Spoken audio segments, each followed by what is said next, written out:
Welcome back. 14 years ago, my next guest experienced a horrible accident while she was kayaking in Chile. Her near-death experience led her to finding new meaning for her life. And here to tell us about her miraculous story, would you please welcome New York Times best-selling author, To Heaven and Back, Dr. Mary Neal. Mary, it is an honor to meet you. It is my privilege. No, it's really my privilege. I want to get to some of the story quickly. Is it okay if I kind of just preface the beginning part by saying you were kayaking, you had an accident, the kayak went over and turned upside down, and you were underwater for how long? I was pinned at the bottom of a waterfall underneath the water for up to 30 minutes. It's a long time. That's a lot. Too long to still be alive. And as a doctor, you logically see all of that too. You know, I mean, it's amazing. Now, you died. Well, I was without oxygen for a long time, but I am here talking to you, so I... Well, yes, you did. But when I say that you had that death experience, your spirit left your body. You had an out-of-body experience. Absolutely. You literally died for a while and then came back, right? I did, and I had always feared a drowning death, but during my death, I felt no fear. I felt wonderful. Once I gave my life over to God and asked that God's will be done and meant it, I was held and comforted and reassured that everything would be fine, regardless of whether I lived or died. And I did feel my spirit leave my body as the current slowly sucked my body out of the boat. And I rose up and out of the river and was immediately greeted by a group of beings, spirits, angels. I'm never really quite sure what to call them because... Did they look like you?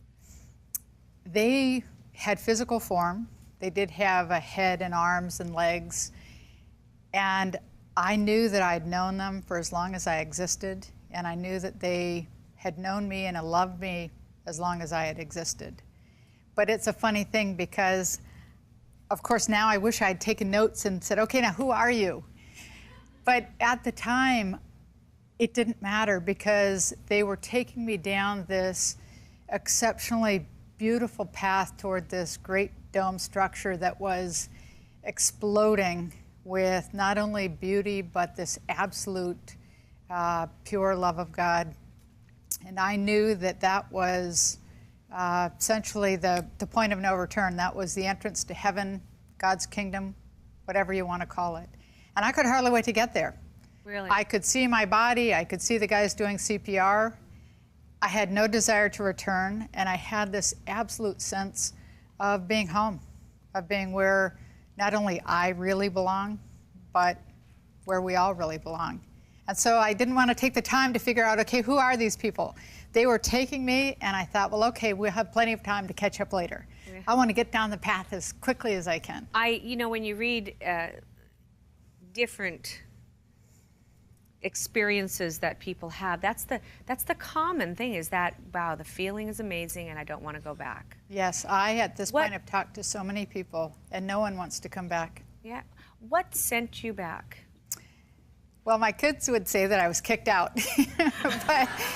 but the reality is, when I finally did arrive at this entrance hall of sorts and was ready to just dive over the threshold, a sense of great disappointment sort of descended on everyone, and I was told that it wasn't my time, that I had more work to do and I had to go back to my body.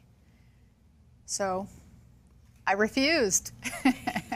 You didn't want to come back. Which I thought was reasonable. I didn't want to come back, and that's really one of the reasons why I didn't talk about it for many years, because I didn't want my kids to understand that or hear that out of context. Now, you were told that there was a reason that you had to come back, right? Yes, I was given some information about a number of reasons. I was really given a mandate to share my story with others, and I was also given information about my expected response and behavior at the time that my oldest son would be killed. And so... How did you want to come back? knowing that your child's life, you were told that he was going to die? Yes. And how old was your child at this time? At the time, he was 10. And you were told what age he would die? No, I was not told the details in Okay. terms of the exact when or where or how. When my son was very young, 4 or 5, he had told me actually that he wouldn't live until his 18th birthday. And Really? when he told me that when he was young, the way he said it to me pierced me. And the way he said it made me feel like it was something real. And so when I was told about his death, when I was sent back to my body, it didn't come as a surprise. It was something that I almost expected. Do you think God gives you those intuitive feelings to prepare you? I would say that for me it wasn't an intuitive feeling. It was an absolute sense of knowing. And your son did pass away. He did. He was hit by a car. And when that happened, I, of course, spent those 10 years in between my experience and his death, hoping that the plan for his life would change, but having an absolute trust in the promises of God to know that if the plan didn't change, then there would be great beauty, not only in his life, but great beauty in his death. To have that knowledge, Mary, does it make it easier somehow?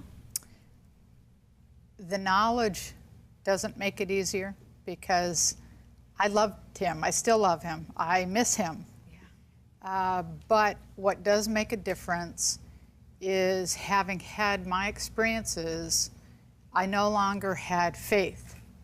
My faith had made this transformation into a complete trust in the promises of God. I knew that... You moved from believing to knowing. Absolutely. And knowing that there really is life after death, knowing that God loves us completely and unconditionally and truly does have a plan for our future that's one of beauty, allows me to not only face my daily life and challenges we all face, but face big things like the death of my son with an absolute confidence that his life and his death is part of God's plan for this world. And there is great beauty. Time is man's clock. It's not God's clock. Absolutely. And he does have a time for everything, even though it's difficult.